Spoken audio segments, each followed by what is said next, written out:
मैं आपका स्वागत करता हूं अपने इस चैनल हर ऑडियो एनालिसिस क्लासेस के 10th क्लास में साइंस एंड टेक्नोलॉजी विज्ञान और प्रौद्योगिकी का फर्स्ट चैप्टर विज्ञान और प्रौद्योगिकी में मापन।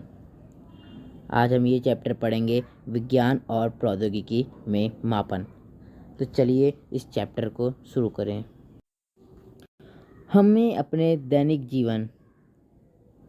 अपने दैनिक जीवन में कुछ सुबह जागने से लेकर रात को सोने तक पग पग पर मापन की आवश्यकता पड़ती है। मतलब ये कह रहा है कि हम सुबह से जगते हैं तो रात के सोने तक हमें हर चीज़ के मापने की आवश्यकता पड़ती है। प्राचीन काल में मनुष्य मापने के लिए अपने शारीरिक अंगों जैसे हथेली, हाथ, पैरों के कदम का प्रयोग करते थे। इस कार्य में ज्ञानेंद्रियां भी उसकी सहायता करती थी। कह रहा है कि हम जब सुबह उठते हैं तो रात के सोने तक हमें हर चीज़ को मापने की आवश्यकता पड़ती है। प्राचीन काल में मतलब बीते हुए काल में मनुष्य मापने के लिए शारीरिक अंगों जैसे हथेली, हाथ, पैर के कदम का प्रयोग करते थे। इस कार्य में ज्ञानेंद्रियां भी उसकी सहायता करती थी। हाथ पैर भी बहुत ज़्यादा उपयोगी थे। कदम जैसे कि हमें किसी चीज़ की दूरी मापनी है तो हम चल करके उन कदमों से उसकी दूरी माप लेंगे, या हम फीट, मीटर, हमने कितनी बार उस मीटर को इस्तेमाल किया है हम इससे भी जान सकते हैं। आधुनिक युग में मापन यंत्रों के आविष्कार के बाद जीवन काफ़ी आसान हो गया तथा इन मंत्रों में मापन से परिशुद्धता, यथार्थता तथा प्रामाणिकता आ गई। विज्ञान और प्रौद्योगिकी हमारे दैनिक जीवन के क्रियाकलापों में परिशुद्ध मापन लेने में हमारी सहायता करते हैं। खरीदारी के समय मापन की आवश्यकता खरीदार व बेचने वाले दोनों की आवश्यकता होती है। खरीदारी के समय मापन की आवश्यक खरीदार व बेचने के लिए दोनों आवश्यक इसलिए है क्योंकि जब भी हम जाते हैं तो आधा किलो या 500 ग्राम कम हो जाए तो हम उस सामान को नहीं लेंगे। इससे खरीदारी व जो बेचने वाला है इन दोनों में लड़ाई उत्पन्न हो सकती है। यदि मापन सही रहेगा तो खरीदारी और बेचने वाले में लड़ाई उत्पन्न नहीं होगी। मापन के लिए हमें एक विशेष मापक्रम की आवश्यकता होती है जिसे हम मात्रक कहते हैं।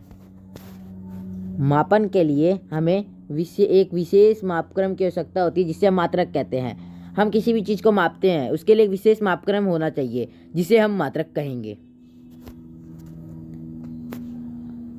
मात्रक एक मापक युक्ति अथवा मापक्रम है। मात्रक क्या है? एक माप है, युक्ति अथवा मापक्रम है जिसकी सहायता से हम किसी भौतिक राशि का मापन करते हैं। लगभग 2400 वर्ष पूर्व चंद्रगुप्त मौर्य के काल में मापतौल की एक सुपरिभाषित पद्धति का उपयोग की जाती थी। इस पद्धति के अनुसार लंबाई का सबसे छोटा मात्रक परमाणु था। छोटी दूरियां अंगुल में मापी जाती थीं तथा लंबी दूरियां योजन में मापी जाती थी। इसी प्रकार मध्यकाल में लंबाई मापने के लिए मात्रक के रूप में गज का प्रयोग किया जाता था। पुराने काल में क्या होता था कि जो मात्रक को नापने के लिए हम गज का प्रयोग करते थे। 1 गज, 2 गज, 3 गज। इस मात्रक द्वारा घरों, भवनों, उद्यानों, सड़कों तथा भूखंडों को मापा जाता था। आज भी देश के अनेक भागों में लंबाई के मात्रक के रूप में गज का प्रयोग किया जाता है। ब्रिटिश काल में लंबाई को इंच, फुट और गज तथा द्रव्यमान को ग्रेन, औंस तथा पौंड में मापा जाता था। भारत में द्रव्यमान के मात्रक रत्ती, मानसा, तौला, छटांक, सेर तथा मन थे। आधुनिक मापन पद्धति के लिए राष्ट्रीय मानकों तथा दशमलव प्रणाली को अपनाया गया। बहुत से तरीके से हम लोग पुराने काल में मापते थे। जैसे द्रव्यमान के मात्रक थे रत्ती, मानसा, तौला, छटांक, सेर तथा मन थे। आधुनिक मापन पद्धति के लिए राष्ट्रीय मानकों तथा दशमलव प्रणाली को भी अपनाया गया।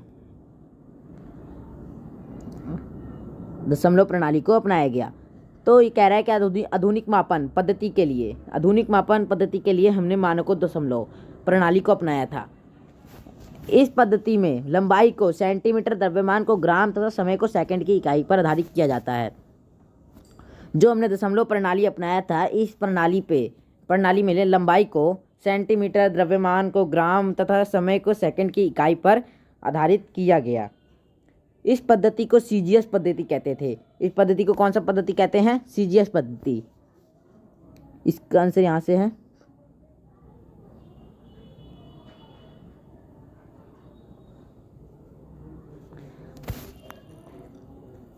जबकि MKS पद्धति में मात्रक मीटर, किलोग्राम तथा सेकंड के लिए इन मात्रकों की पद्धति को पुनः परिभाषित करने के लिए फलस्वरूप SI मात्रक का चलन हुआ है। उदाहरण के लिए लंबाई को हम L में मापते हैं, द्रव्यमान को हम M में मापते हैं, समय को हम T में मापते हैं, विद्युत धारा को हम I में मापते हैं, पदार्थ की मात्रा N, ऊष्मागतिक ताप T, ज्योति तीव्रता T, metre M, kilogram kg, second S, ampere A, mole mol, kelvin K, candela CD।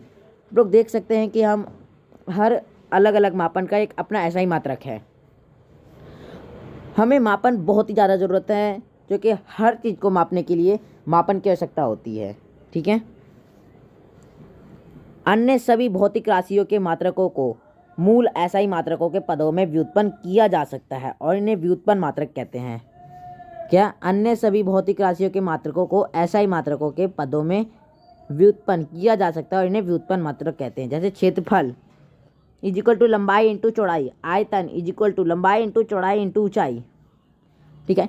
SI पूर्व लग्नों का उपयोग तब किया जाता है जब भौतिक राशि के मूल मात्रक की तुलना में मापी जाने वाली राशि बड़ी या बहुत छोटी होती है। SI पूर्व लग्नों, जैसे कोई भी राशि छोटी होगी या बड़ी होगी बहुत, जो उसके भौतिक राशि का मूल मात्रक मापी जाने वाली राशि से छोटी है या बहुत ही बड़ी है, तब SI पूर्व लग्नों का उपयोग किया जाता है। ऐसी संख्याओं को लिखते समय SI मात्रकों के व्यापक का अनुसरण करना चाहिए। अब हम इसका क्वेश्चन आंसर पाठगत प्रश्न 1.1 करते हैं। मापन को किन्हीं दो उदाहरणों द्वारा समझाएं। हम अब पाठगत प्रश्न 1.1 करेंगे। मापन को किन्हीं दो उदाहरणों द्वारा समझाइए। जैसे पहला हो जाएगा किसी खेल के मैदान की लंबाई मापना कदमों की संख्या द्वारा या किसी मापक फीते या मीटर पैमाने की सहायता से। सेकंड हो जाएगा एक डिब्बे में रखे सामान का भार किसी तुला की सहायता से। ठीक है। मात्रक क्या है? मात्रक बताया किसी भौतिक राशि को मापने के लिए जिस युक्ति अथवा मापक्रम का उपयोग करते हैं उसे हम मात्रक कहते हैं। मात्रक के महत्वपूर्ण अभिलक्षणों की सूची बनाएं। मात्रक के महत्वपूर्ण अभिलक्षण होते हैं संगत, सुविधाजनक तथा सुपरिभाषित। ठीक है। अब हम करेंगे पाठकृत प्रश्न 1.2। चंद्रगुप्त मौर्य के शासनकाल में उपयोग में लाए जाने वाले लंबाई के सबसे छोटे मात्रक का नाम बताइए। तो सबसे छोटे मात्रक का नाम था, ऐसे लिख सकते हैं, चंद्रगुप्त मौर्य के शासनकाल में उपयोग में लाए जाने वाले सबसे लंबाई के सबसे छोटे मात्रक का नाम है इकाई परमाणु। इकाई परमाणु वह परमाणु है जो सबसे छोटा मात्रक था चंद्रगुप्त मौर्य के शासनकाल में। मानव शरीर के उन अंगों की सूची बनाएं जिसका मापन हेतु उपयोग किया जा सकता है। अंगुली, अंगूठा, बीच की 3 अंगुली, एक हाथ, दोनों फैले हाथ तथा पैर दूसरे का आंसर था। तीसरा, मानव शरीर के अंगों द्वारा परिशुद्ध मापन क्यों नहीं किया जा सकता? क्योंकि मात्रक का माप भिन्न भिन्न व्यक्तियों के लिए भिन्न भिन्न होता है। क्योंकि यदि हमें कोई बोले कि एक सिरे से दूसरे सिरे तक जाना है तो उसकी लंबाई कितनी है, उसका मीटर कितना है, तो हम उसको कदमों से माप सकते हैं। लेकिन वो कदम किसी बड़े व्यक्ति का है या किसी छोटे व्यक्ति का है, या धीरे चलते हुए व्यक्ति का है या दौड़ते हुए व्यक्ति का है या तेज चलते हुए व्यक्ति का है, हमें ये भी पता लगाना चाहिए। किस काल में गज का लंबाई के मात्रक के रूप में आरंभ हुआ? मध्यकाल में मुगल बादशाह अकबर के शासनकाल में गज की लंबाई के मात्रक के रूप में प्रयोग हुआ। अब हम पढ़ेंगे पाठगत प्रश्न 1.3। अब पाठगत प्रश्न 1.3, मूल मात्रक व व्युत्पन्न मात्रक में अंतर बताइए। मूल मात्रक वह मात्रक होता है जो एक दूसरे से स्वतंत्र होते हैं, वह मूल मात्रक कहलाते हैं। जबकि मूल मात्रकों के संयोजन में से जो मात्रक प्राप्त मात्रक होते हैं उसे हम व्युत्पन्न मात्रक कहते हैं। ठीक है। ये होता है मूल मात्रक और व्युत्पन्न मात्रक में अंतर। दोबारा बता रहा हूँ, मूल भौतिक राशियों के मात्रक जो एक दूसरे से स्वतंत्र हो वह होते हैं मूल मात्रक, और जो मात्रक के संयोजन से प्राप्त मात्रक व्युत्पन्न मात्रक कहलाते हैं, व्युत्पन्न मात्रक। सेकंड, द्रव्यमान और पदार्थ की मात्रा में क्या अंतर होते हैं? द्रव्यमान किसी वस्तु में उपस्थित पदार्थ होता है, जबकि पदार्थ की मात्रा वह होती है जो किसी वस्तु को बनाती है, अर्थात उसके आणविक द्रव्यमान के बराबर होती है। दाब के मात्रक को व्युत्पन्न कीजिए।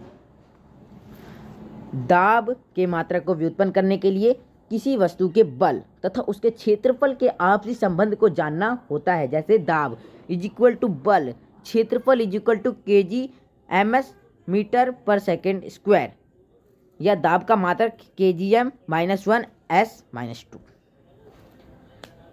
चौथा, आपके पसंद के रेडियो कार्यक्रम का उद्घोषक भाषा की किस राशि का सामान्यतः प्रयोग करता है?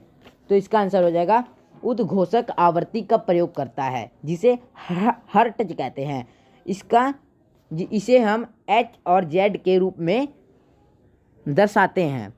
अपने घर के बल्ब ट्यूबलाइट का अवलोकन उस पर अंकित मापन के मात्रक के लिए कीजिए। सारणी 1.3 में देखकर पता लगाएं कि यह किस भौतिक राशि का मापन है। घर के बल्ब ट्यूबलाइट पर शक्ति वाट W अंकित होती है। ठीक है, W हम उसको किससे अंकित करते हैं? W से। छठा है, वीना, मोहिंदर व आलम बाजार गए। वीना ने लीटर से मापकर दूध लिया, मोहिंदर ने टेबल पर बने मापन चिन्हों से मापकर रिबन लिया और आलम ने पत्थर से बने बाटों से तौलकर सब्जियां ली। किसने उपयुक्त माप को काम में लेकर वस्तुएं नहीं खरीदी? हमें उनके सही माप का नाम बताते हुए समझाना है। तो मोहिंदर व आलम ने उपयुक्त माप को काम में लेकर वस्तुएं नहीं खरीदी हैं, जबकि मोहिंदर को सही माप के लिए मीटर पैमाना तथा आलम को किलोग्राम बाट का उपयोग करना चाहिए था। यहाँ पर मेरा यह चैप्टर ख़त्म होता है। अगर आपको चैप्टर पसंद आया हो तो लाइक शेयर सब्सक्राइब करें और अपने दोस्तों को भी बोलें मेरा चैनल सब्सक्राइब करने के लिए, जिससे उनको भी मिलते रहेगा चैप्टर के सारे प्रश्न उत्तर मिलते रहेंगे। साथ ही बेल आइकन को दबा दीजिएगा ताकि जो भी अपडेट आए आपको मिल जाए।